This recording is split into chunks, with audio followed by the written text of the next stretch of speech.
Un sector econòmic que va a l'alça a pesar de la crisi és el transport aeri privat, que alhora impulsa altres indústries com el disseny d'interiors.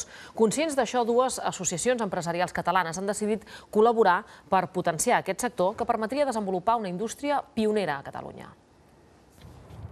Aquest és un avió lleuger amb capacitat per a 4 persones i amb autonomia per volar a gairebé qualsevol punt d'Europa. La joia de la corona de l'aviació privada espanyola per la seva eficiència energètica, que permet abaratir el vol. Els usuaris acostumen a ser directius que volen guanyar temps. Un sector, el del transport aeri per executius, que malgrat la crisi creix anualment més del 15%. Una oportunitat que volen aprofitar Barcelona Aeronàutica i de l'Espai i Barcelona Centre de Disseny, que han firmat en ple vol un conveni de col·laboració.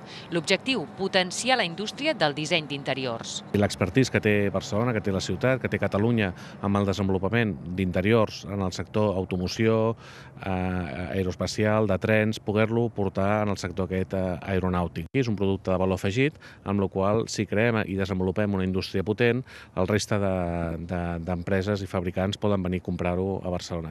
Però per créixer, el sector necessita aeròdroms que facilitin el seu desenvolupament, que a més potenciarien la implantació d'altres indústries. A Valle hem tingut empreses americanes d'alta tecnologia que volien instal·lar-se a Catalunya i no ho han fet perquè no han trobat un polígon industrial que tingués pista d'aterratge. A Espanya hi ha 100 aeròdroms, enfront dels 600 de França o els 20.000 dels Estats Units.